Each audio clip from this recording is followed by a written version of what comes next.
Agoero kamano ni Nyasaye kendo kinyi machielo na Nyasaye ochako timona mondo achaka yudre Lolwe TV ka tudra kodi achiel kachiel in janeno mar Lolwe TV. Nyasaye ma jang'wono setimo ng'wono sani emomiyo en okinyi mar Jumapili ma Nyasaye ochako miya thuolo mondo achaka bedi studio ka wapuonjre kodi kuom wach Nyasaye. Mano emomiyo arwaki e chenro ni sama chako mondo in be e odi kanyo kaw thuolo mari mondo ibed piny okinyi sani mondo mi wasom kodi wach wadwana som. Bang'e wapuonjre wach ma Nyasaye miya tang' walam Nyasaye ka watieko.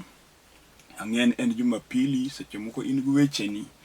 idwa dhi e church kata in gi shughuli maber maki kawuono, to akwayo thuolo ni dakika matin ma Nyasaye omiya e studio ka sani mondo ibed piny wawinjre wach wadwana puonj gokinyi ni. Emomiyo kaw thuolo tikaw mumbi e lweti mondo wasom kodi kanyachiel mondo wapuonjre wach madwana puonj sani. Nyinga an Bishop William Abol, ajalego mor malanga e piny Siaya County. Adwana some muma mar Mariko, emadana some wach mondiki Mariko 16 kwa chako e matindo 15. Abro somo wach matin kuom wachno asto wabiro wuoyo kendo wabiro puonjre kuom wach masomo. Gima duong'no ne gibed kod winjo man kod dwaro kuom wach Nyasaye. Ka ng'ato nigi winjo man kod dwaro, to gima ng'eyo ni Nyasaye nyaka timne dwaro mar chunye. Nikech ondiki ni wach Nyasaye ngima kendo tiyo. Emomiyo adwani mondo wasom kodi kanyachiel muma mar Mariko 16 matindo 15. Muma wacho kama: Eka nowacho negi niya, dhiuru e piny duto uyalo wach maber ni ji duto. Ng'amoyie kendo batise nokwo, to ng'at ma ok oyie bura noloye. Kama tinno madwa na som mondo mi achuogra ewi wach micha na puonjo Jumapili mokalo mondo wayud kaka wadhi kodi kanyachiel mnyaka wachope giko mar wach madwa puonjo kawuono. Jumapili mokalo ne wasome muma kendo ne wawuoyo kuom wach madwana medhi go mbele sani. Ne wasome mar Jorumi 8 wacho ni koro bura ok lo jogo mane i Kristo Yesu. To kawuono asomo wach wacho ka Yesu wuoyo kod joote ka osechiro ailiel koro dwaro dhi e polo, to miyo gi tich ni dhiure piny duto yalo wach maber ni ji duto. To Yesu wacho ni ng'amoyie kuom wach miyalo kendo batisi nokwo, to ng'amok oyie kuom wach Nyasaye miyalo bura noloye. Koro mae wach madwani mondo adhi go mbele. Nyocha nawuoyo kuom wach ma wacho ni bura ok lo joma ni Kristo Yesu. Ing'eyo ni e piny mwadakie ni wan gi ji mang'eny ma bura oloyogi, to seche moko giparo en normal life. To king'iye mos tiyudo ni wuod ng'ani kata nyar ng'ani bura oloyo. Bura lo ng'ate wach moro matimore ne kata motimo.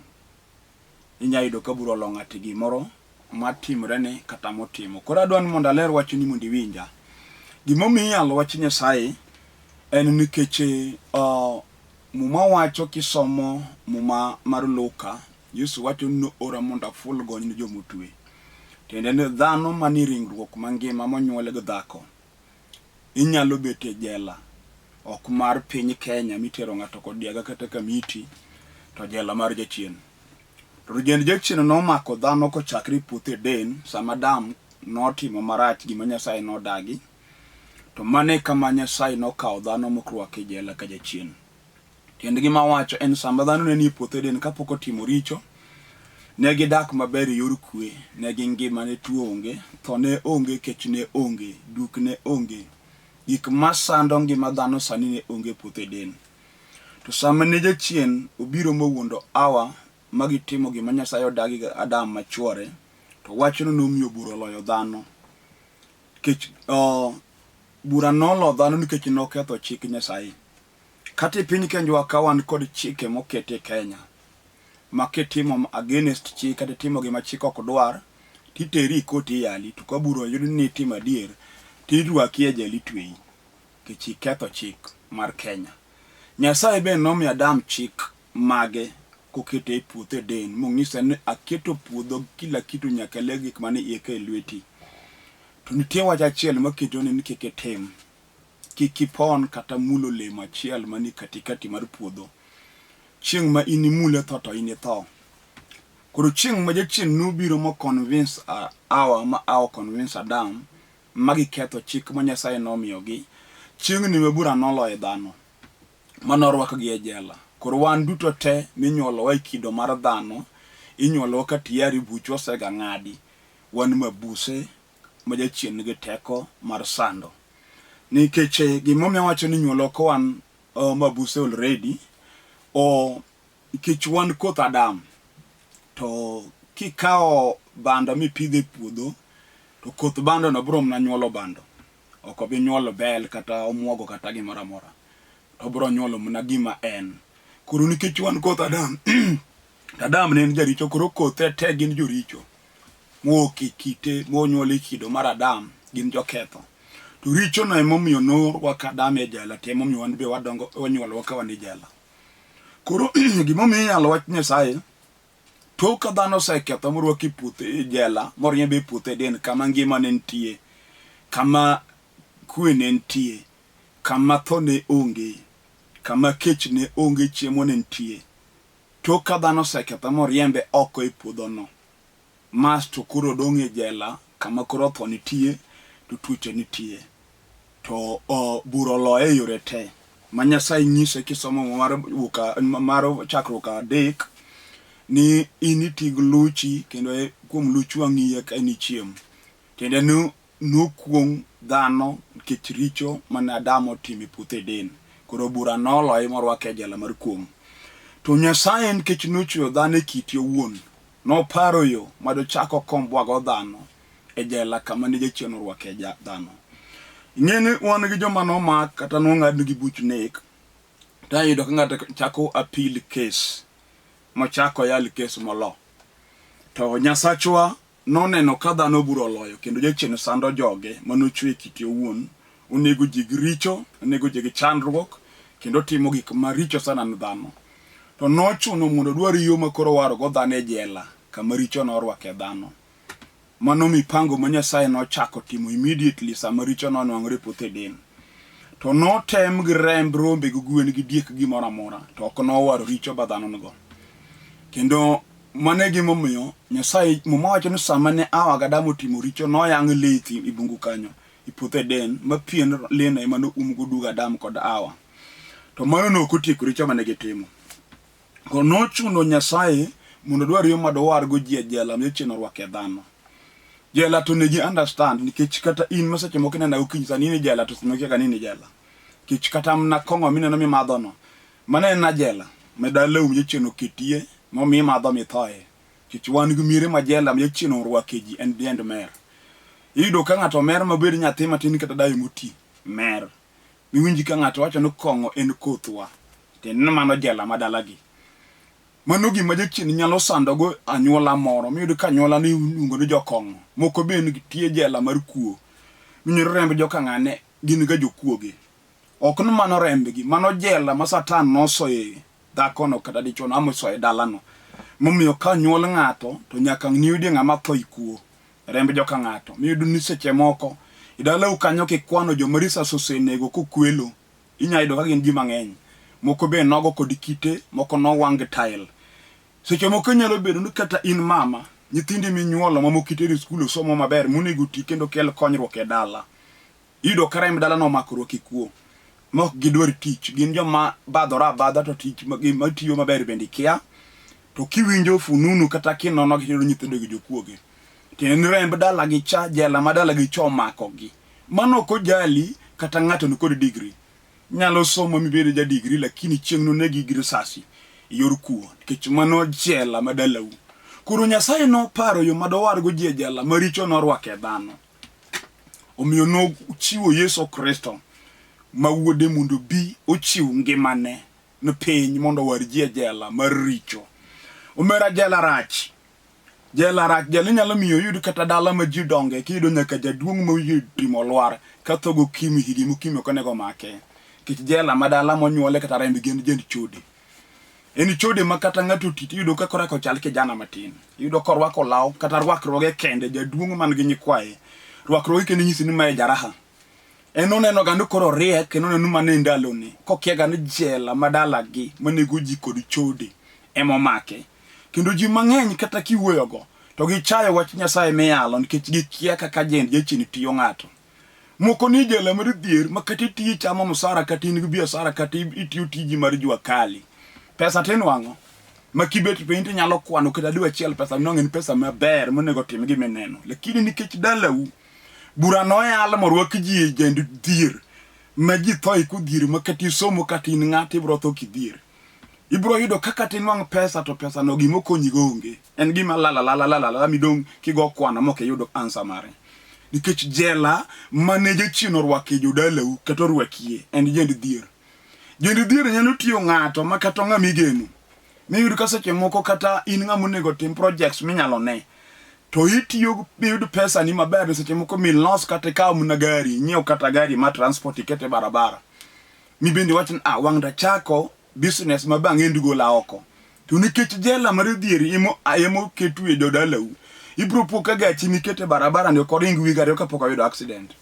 kendo yudo accident mober written off mogole chuth morumo kamano kokamano ten gi kisran mokok to maro make maro tuo moja apiko maro kethore ena kato gari manyien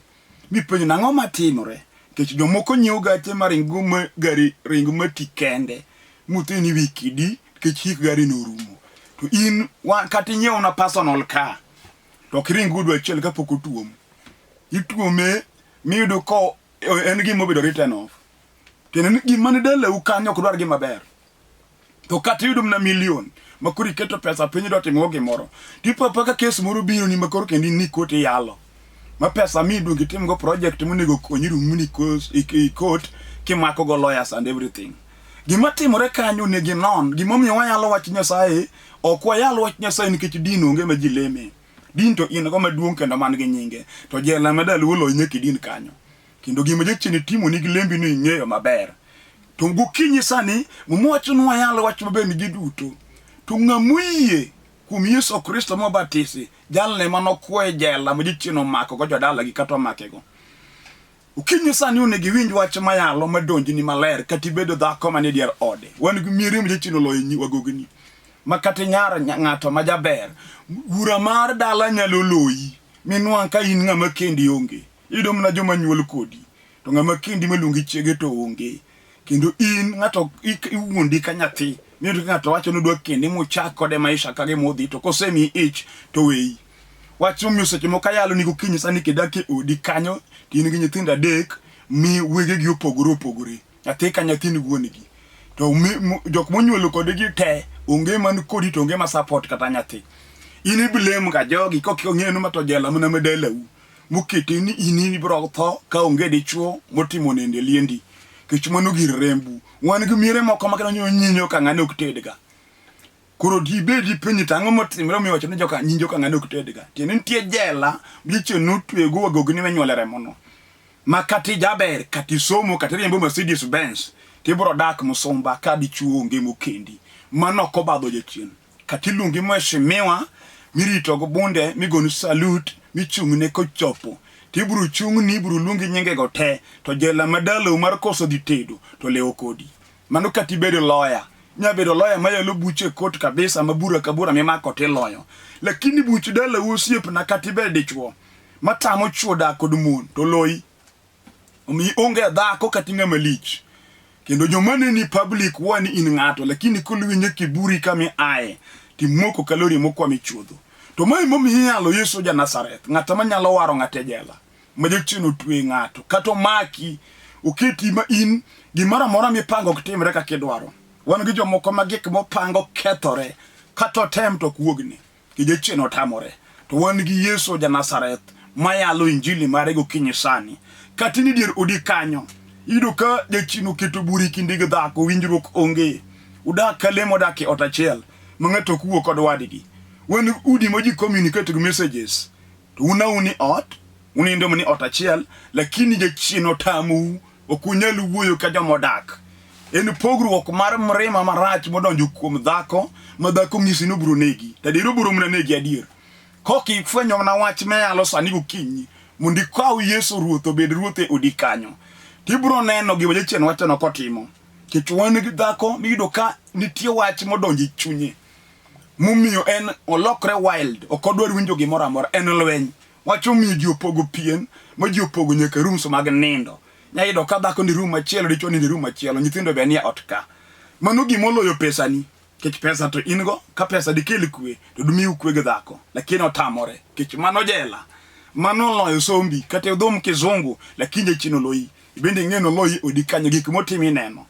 ukinyi sani mumo wacho Dhiuru piny to yalo wacho embe ji duto mae momo wayalo kendo mae momo wago ero kamano Lolwe TV nikech omiwa airtime mondo wayal ngata wach ni chope odi makati dagi ga winjo injili tibro winje usiepona kata nini od malaya kamine na sani koro TV oyaw ti bende in kanyo wach mayalo ni yudi mini otmok odino koro Nyasaye nyalo dwari kendo nyalo manyi kati bede ba ukinyi sana yaw TV ba kanyo tiwinjo injili mayalo unegi yaw pachi mine na di nitie jela ma satano soya momiyo adaki ngema moka unega dagie wan gi jomoko mosomo maber monego tutich makonyo kendo onego gibed jomigeno tiyudo ka jachien mar dhier kata mar chandruok baremo madala oluwo wuod ng'ani kata nyar ng'ani joma ne gitiko go college nigi tije madongo moko tin ringo kod gachegi moko gero homes maggi tin podigo itamaki idwaro tich manyo kamidhi no vacancy in tich onge ga kuonde te maseche moko gino go kodi tiyo tich mok chal kodi kech wan gi jomoko matiyo tije makata kiakucha king'amo ng'eyo to pondoni kech okodwa ni nene kich mutiyo go kaka enok chal jachien obage wach mumiyo stress opongo wiyi momiyo gutieno nindo guteri kech king'iyo jok mane iloyo tindo yombi moluore direyo to wan gi Nyasaye mang'ongo maduong' mung'eyi kaka chal gi chandruok ma in go manyalo biro momak lweti machak duok ni geno ma jasigu satan no mayi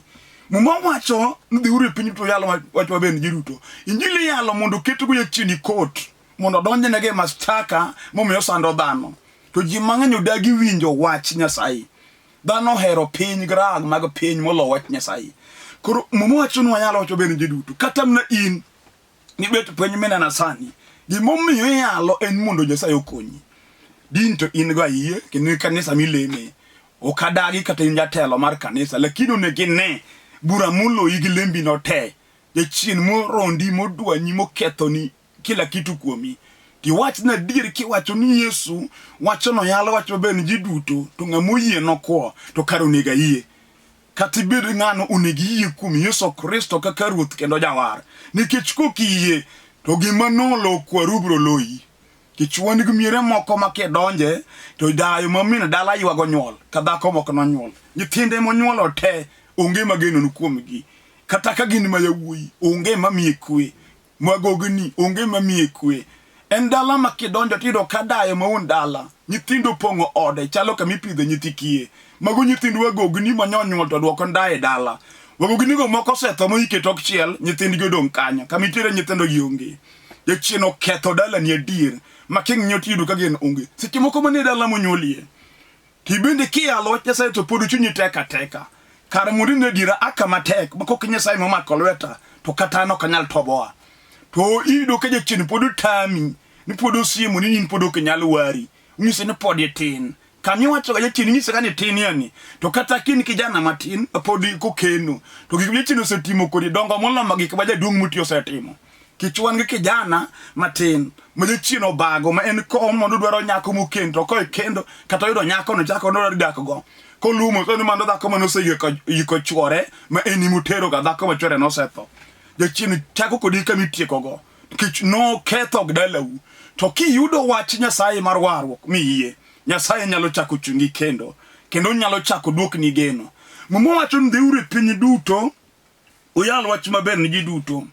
jomoyie kendo batisi no kuo to ng'amu koyie bura no lo wan gi miere ma bura loyo nikech gidagi yie kuom Nyasaye en dala makata kichopi dakati ming'ike wat kaka dala chalo to wacho ndalo ni bura loyo adier dala makata nyaka sami wawe ni yudo ka yawiti yuto kata simba ok nyal gere dala en dala minya yudo ka jaduong' mon dala jachien obarogo ng'ama wuotho ni kod gwen kotero mon to en nyama maduong' man gada ne man gi nyithindo de bura lo dala makata dhiang' emo nyiew mondo pidhe dala to dhene matho kokotho jakuo am piny moro mabor to biro kalo mire go te to dala ne jakuo no donje to kwalo dhiang' achiel manyo mugogo biro ka dalo dong monge gima ber minyalo kwan wach makata miyo mire moko ntie makata kalielie motimre na ng'ato tho tiwinjo ka ji ywak ka biro ki ok ni ji ywago ng'ama tho ji ywago wich kuot midhi ne dala no kichwani go mire moko makata ot madayo ninde ima onge yudo ka mama mamini nyithindo daki ot madwa diye to nyithinde nitie wogo nego chuo yawute be nego mondgi lakini jachien odagi ne dayo no ka yudo kata ot modakie wacho miyo mon moko nyaka dai muti yudo ka jachien kititije mogo mag wich kuot kati koro gweng'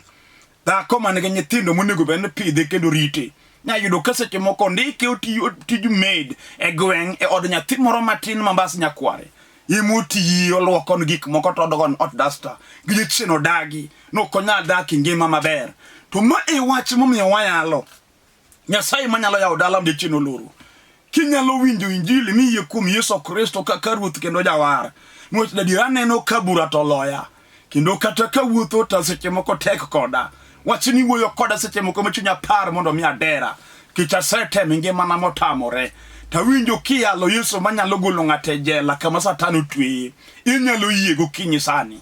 kendo Yesu mayalo nigi teko onyalo mako lweti kata obed jachien mokelo tuo ngimani makati chiedho ok nyalre en gir dalau manego ga ji to segore kuomi wendo dhi kodi onge gima tek matamo Nyasaye kendo tuoche motamo dakteche mag piny Yesu Kristo modu Nyasaye chango inyalo yie gokinyi sani miwache chunyi ma en adier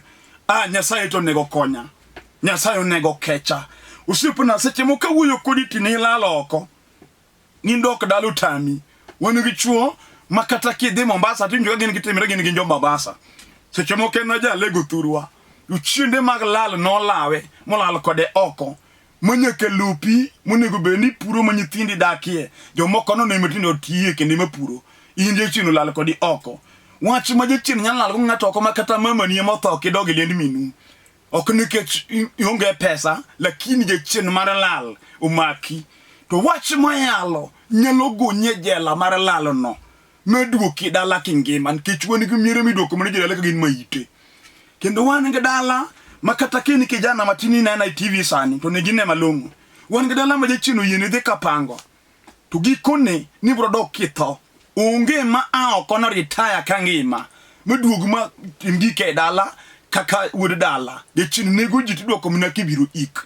mano gimone ginge niketa inyalo kwano kochakre kata kum koru michop kum baba nyeko kum weteni neno ka ji dhiga oko onyalo duogo chaka gima tiro timo gik moto kochako dok tiduoke kotho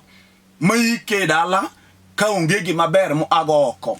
koki Yesu emiringo mondo tony kodi to gir dala uno bro teri liel kako setero jodala u muma wachon ng'amu Yie Kuom Yesu Kristo and buro kono loye kuro jochiende go kata ne ging'ado bura ne jodala u mane gidagin onge ng'ama dak mane higni mag lwar to Yesu mayalo sani nyalo ng'ado bura kare moketh gima Satan no ago piny mondo timi rembu kato ber ni jochiende no tami osiepa in kikendo to mon weyi ikendo to mon weyi to podi tin gima ribu ni mondo bende kian enang'o Nyasaye mayalo sani nyalo konyi kinyalo Yie Kuom Yesu kaka ruoth kendo jawar gima wacho kachako sama dhano no timuru richo norwake jela to Yesu no Nyasaye no oronwa wakili machunge buchewa mondo ogolwa e jela ma jachien norwakowa mane Msalaba luongo Yesu di jabura mahono tiende en lawyer makochung ng'ate bura e kindi jachien gi Nyasaye to jachien ema nyaka bura lo muweyi mibed kare ni Nyasaye mane Yesu no biro mondo ogolwa e jela maricho norwakowae ing'eyo gima timoreni ing'eyo gima sandi ing'eyo gima wuotho kodi ing'eyo gima bagi wan gi dala makata kinyuolo nyathi to bedo nyathi marieko chakre class 1 nyaka class 8 mitere form 1 form 2 rieka ko chopo form 3 nyathi manyo yudo ga chako mna yudo D kadhi kamano tiburo pono chak kodhi go no timo form 4 dugo nigi E iblem ka nyathi kikega ntie jela mar fuo mliche no mako go dala no onge ng'ama somo bedo dhano wan gi miere makata nyaka samon tiere ni inyaido ka igni gita nyithindo nitie ji onyuol kanyo to onge nyathi mosenyono form 4 jachien nodagi wach school mano gima tamore maka en manyako mokal ndo dhi high school to nyachien temo matek boyud ich kendo nyami ich kata ga japuonj yudo ka japuonj mi tero nyathini mondo dhi puonj ne nyathi emo mi nyathi ich ibulem ga japuonj kende chien madalani mok dwar dongo mar nyithindi ema tiyo gi yorno to wach mayalo nyalo konyo dalani kiwinja sani kendo wachno nyalo konyo odi gokinyi sani wachno nyalo konye kijana kata nyako mobet piny manena kendo dhako winja kata yachino miyo chunyi dichuo chido kodi moko kwani ka chiege mano kendo mano hero Nyasaye mayalo nyalo loko pach dichuono kichuan gumon mowe chuori owe gi nyithindo iwinjo mantindo wuotho gumon moko oko be okobadhe jachino gole kuomi wuotho kode oko to wach mayalo nyalo make kendo dichuo seche moko wuoyo kodi ni od dhako moko chiegi wan gi chuo mopango udi ni mon moko giluongo ni mpango wa kando nyithindi odak e maisha machalo chokora to nyithi dhako michoro to chulo no fees pesa manduong timo shopping maber miteri od malaya nyathindo seche mokwecho ka jirani kijechino rano pachi kawuono wadwa lamo kodi Nyasaye kama intie kanyo kendo winji mama wacho ni ng'amu yie kuom Yesu Kristo nokwo koro kamibeti gokinyi sani kada lam kodi adoni mundi yie chunye ma okojalisha ni kale chandruok mane okojalisha ni ngi pek mane okojalisha na ng'ome timre ni gima duong ni kiyie kuom Yesu Kristo gi chunyi sama dwa lamo kodi ni to gima tek no Yesu bro nyale kich momachun onge gima tek banyalo tamo Nyasaye mane mmedo ni yudi yin kicha dona lam kodi katieko kendo in mibet piny minena kata katiche mimanyoga poke nwango tini certificate mari odikanyo mak certificate mondo lama ne kodi Nyasaye kawuono gimora mora midwaro kuom Nyasaye bed gi yie sani kuom Yesu wuod Nyasaye muma wacho ni kwa uru gik moko modware nyinga e kawura manie polo no miu mondo woro yud duong kuom wuoyi koro kiyie miluongo Yesu ngimani bro timore kawuono kod okinyi adona lam kodi Nyasaye kiwinjo ka chunyi oyie mondo go chonge piny mondo lam kodi odikanyo go chonge piny walam kodi Nyasaye walamo Nyasaye polo kod piny ijadiera kendo wachni ngima kendo tiyo ndiko wacho ni ng'amu yie kuom wachni Jehova nokwo kuom masira kata chandruok kata tuo kata tho machomo ngimane ing'i dayo makoro lami kogo chonge piny nikech dalane gi jaduong' ni Nyasaye kijana ni kata nyako maywak nyimi san ruoth rie bade mondi keche timne ng'wono gole jela majasigu satano tweye dichuo ni kata dhako ni akete lweti woro maler in Nyasaye mabade ok chiek mul ng'ato ka ng'ato mosewinjo kendo oseyie tim hono engima ng'ato kod ng'ato mosekulo wiye piny mondo lami aseketo joneno te lweti woro maler ero kamano kuom chango jale matuo ng'ama oseyie mondo iwene richone ruoth ng'wonne mondo iwene richone ami duong' nikech asetimo ng'wono kaka Nyasaye duong' odogni manyaka chieng' e nying Yesu Kristo amen. Agoiro kamano ni Nyasaye moselamo bed gi yie kuom Nyasaye kuom wach manade mi chomo go Nyasaye mondo lami gokinyi sani wach madwa na ng'isi en ni onegi dwar kanisa kamiyale wach Nyasaye mondo idhi kanisa iyudo jotich Nyasaye mondo puonji wach manyalo miyo gik matimre nigo Nyasaye tieke ngimani wach manyalo goli e pek kod chandruok ba in go en mana warruok kende mane gima Yesu nokelo mane be ma Nyasaye nokelo mondo ores go dhani lwet jochiende masando ji koro ka watwa madwaro kanisa kamiyale injili mar warruok mondo idonj kanyo atieko kafulo nyinga an Bishop William Abol aja lego mor malanga e piny Siaya County dala wan Matera School kanyo sana dak e piny Nairobi ka dak e piny Olympic Kibera kende piny Kibera kanye kama ne kanisa kama titi Nyasaye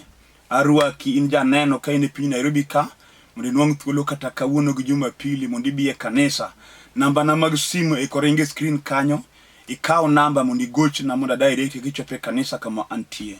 ka in town the railways idhi do gari namba boro mabiro Kibera idh gari no nyiso gi ne Loro Olympic kiselo Olympic gona sime namba man kage kamora morami aibia bia nyaka Olympic kata chopo Olympic primary gaga sime namba man screen kanyo abro direct kichope kanisa kama antie inya yudo puonj maga bende YouTube account mara subscribe YouTube account mara Bishop William Abol nying matiego YouTube Bishop William Abol ibo yudo puonj mag wach Nyasaye kanyo mabiro gwedhi kendo biro medo gero chunyi namba mar simu en 0721 280025 0721 280025, Airtel number 0782 495 083. Number got any screen